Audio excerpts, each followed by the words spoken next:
या देवी सर्वभूतेषु विद्यारूपेण संस्था नमस्तस्यै नमस्तस्यै नमस्तस्यै नमो नमः।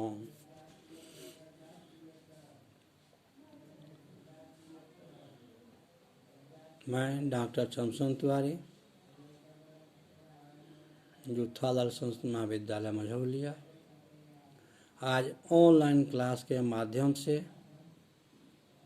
मैं उपशास्त्री द्वितीय वर्ष के छात्रों को गत दिन की भांति पुनः महाकवि भारवी के क्रियादुर्नियम से संबंधित कुछ चर्चाएं करने जा रहा हूं, जो छात्रों के लिए अत्यंत ही कल्याणकारी एवं परीक्षोपयोगी सिद्ध होगा।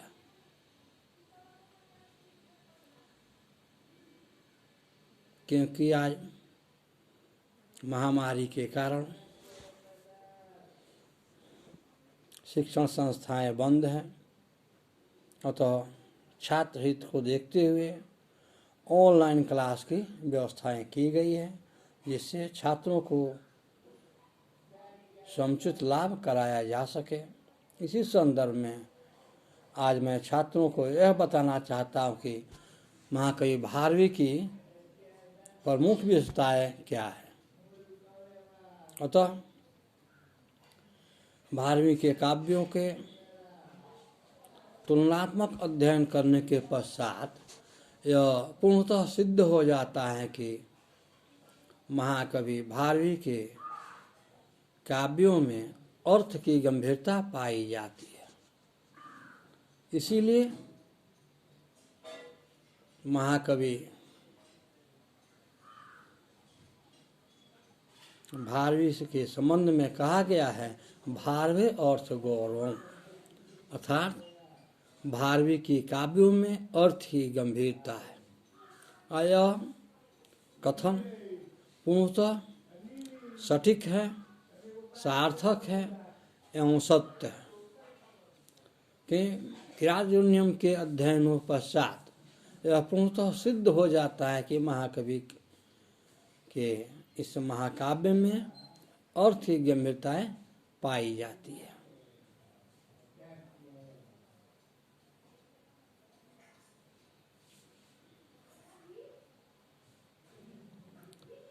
क्योंकि महाकवि के संबंध में हमारे विदेशी विद्वानों या भारतीय विद्वानों का मत है कि महाकवि भारवी को आत्मतत्व भारवी भी कहा गया है। जिस प्रकार भारवी का वास्तविक नाम दामोदर था एवं भारवी उनका उपनाम है, ठीक उसी प्रकार भारवी को आत्मतत्व भारवी की संज्ञा दी गई है। इतना ही नहीं, भारवी को नारिकेल फल की भी संज्ञा इनके काव्यों से की गई है। जिस प्रकार नारियल का फल देखने में बाहर के आवरण कठोर होता है, परंतु उसके अंदर का भाग अत्यंत ही सुस्वादु एवं कोमल होता है। ठीक उसी प्रकार महाकवि भारवी की जो क्रियादुर्नियम महाकाव्य है, वो देखने में बाहरी वातावरण से कुछ क्लिष्ट सा लगता है, परंतु उसके अंतःकरण में प्रवेश करने पर, उनके काव्यों के अध्ययन करने पर यह पूर्णतः स्पष्ट हो जाता है कि इसे कवि के काव्य को नारिकेल फल की संज्ञा देना पूर्णतः सत्य है। महाकवि भारवी ने अपने काव्यों में गागर में सागर भरने की जो उक्तियां हैं उसे चरितार्थ किया है, क्योंकि महाकवि भारवी के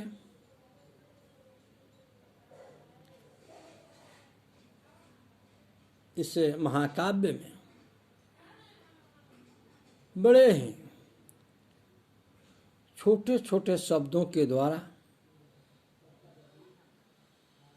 अन्य अनेक प्रकार के अर्थ प्रकट करने की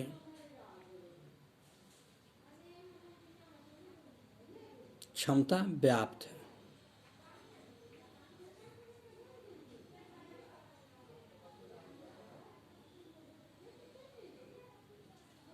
एक बार महाकवि के आश्रयदाता राजा आखेट के क्रम में राज प्रसाद से कुछ दूर जंगल के लिए निकला था,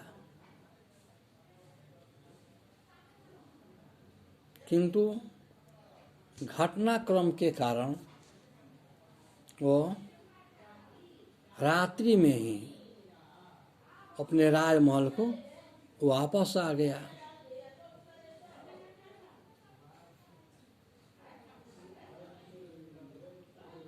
जब अंतःकरण में प्रवेश करता है राजा तो देखता है उसके शयन कक्ष में कोई उसकी पत्नी के साथ सोया है। यह देखकर राजा अत्यंत क्रोधित हो जाता है और अपनी तलवार से उसकी जीवन लीला को समाप्त करना चाहता है। ठीक उसी समय उसे एक कवि की सूक्ति पर ध्यान जाता है, जो उसके कक्ष में लिखकर टांगा गया था, सहसा विद्युत नौक्रियाम अविवेकम परमम पदम।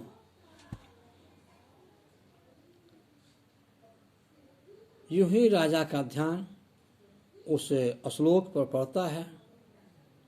उसके अंतःकरण में एक दूसरा ही भाव उत्पन्न हो जाता है और सोचता है कि क्यों न इसे स्पष्टीकरण कर लिया जाए, इसे जगाकर पूछा जाए, तत्पश्चात मैं इसका वध करूं।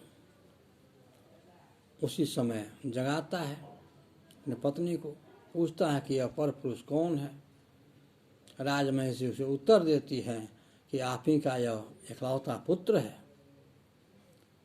जिसे दासी अपना चुरा कर ले गई थी, वो आज ही हमें लाकर प्रदान कर दी है, यही तो वह पुत्र है। यह जानकर उस राजा का इकलौता पुत्र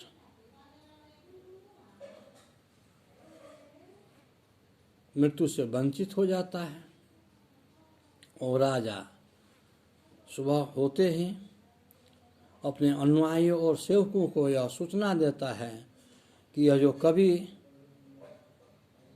इस श्लोक को जो दिया था उसे ढूंढ कर लाओ, उसे प्रचुर दान दिया जाए।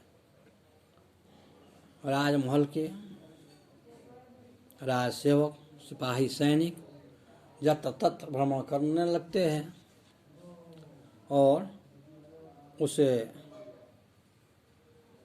भारवी कवि को ढूंढ कर लाते हैं जिसने यह श्लोक लिख कर दिया था, और राजा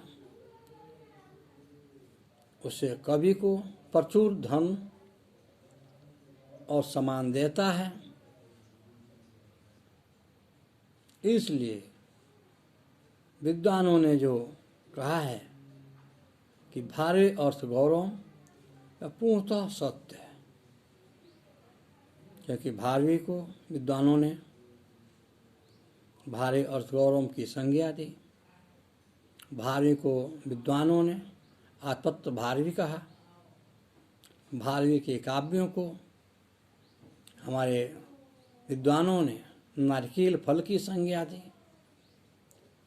इन सब उपमाओं के द्वारा, इन सब विशेषताओं के द्वारा भारवी की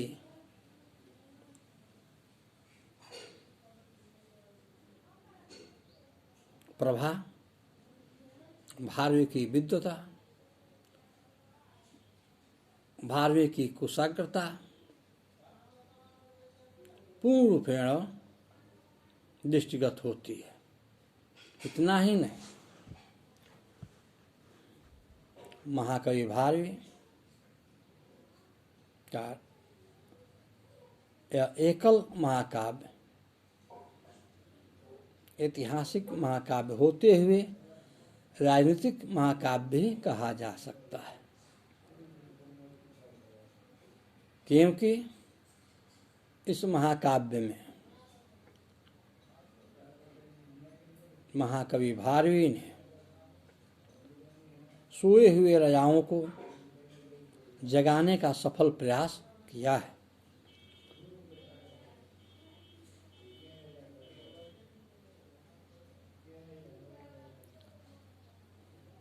जैसा कि हम सभी जानते हैं, यह किरातार्जुनीयम महाभारत से आधारित है, महाभारत से ली गई है, महाभारत के वन पर्व पर आधारित है, रचित है।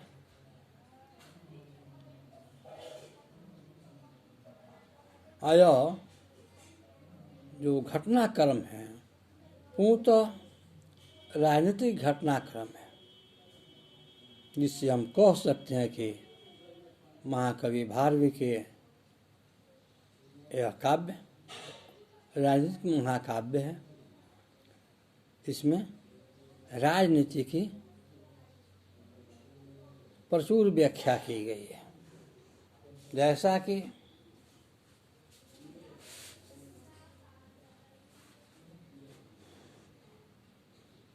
जब वनेचर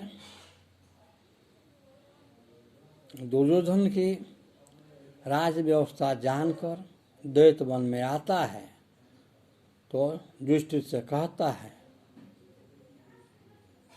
अयम वेदी तवानुभावो, अयम वेदी तवाम भावो, अर्थात मैंने जो जाना और तुम्हारी कृपा से, तुम्हारे अनुग्रह से, तुम्हारे आशीर्वाद के द्वारा मुझे कुछ जानकारी मिली।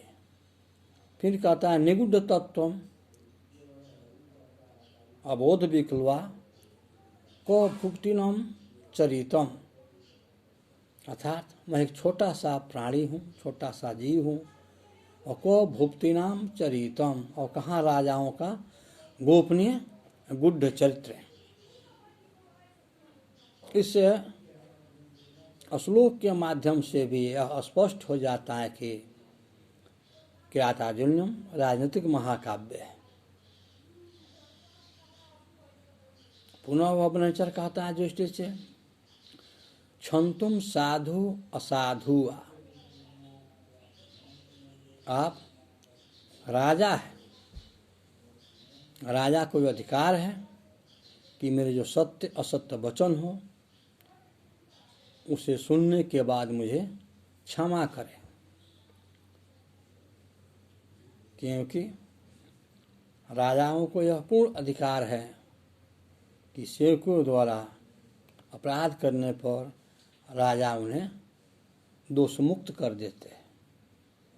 इस तथ्य के आधार पर भी इस महाकाव्य को राजनीतिक महाकाव्य कहा जा सकता है।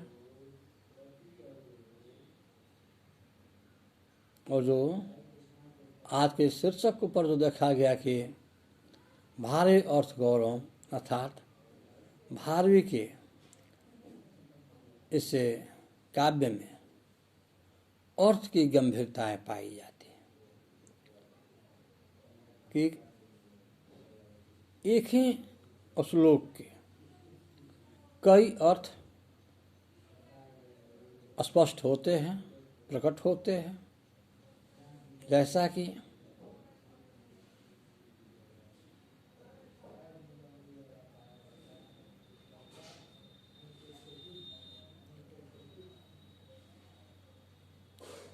भारवी ने लिखा है कि जिस प्रकार विश्ववैदिकी के द्वारा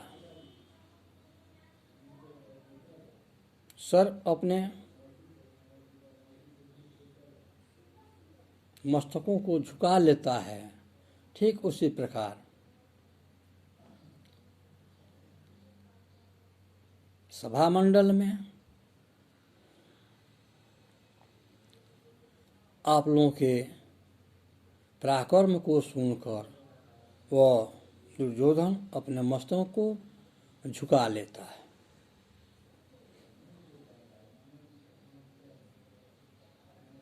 क्योंकि किरातनियों में लिखा गया है, नृपास्तनस्थु अपि वनाधिवासिन तो नतमस्तक, अर्थात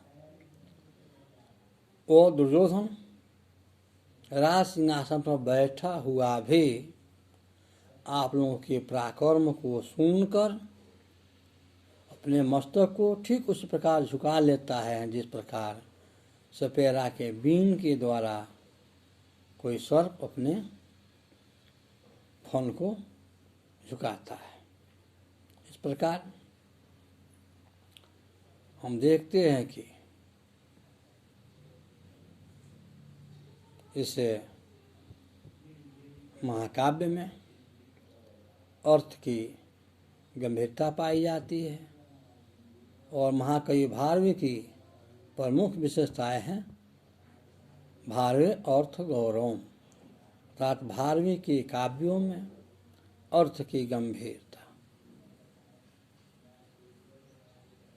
क्योंकि इनके एक एक पद एक एक श्लोक में कई प्रकार के अर्थ प्रस्फुटित हो जाते हैं, जिसकी वजह से यह कथन पूर्णतः सिद्ध हो पाता है।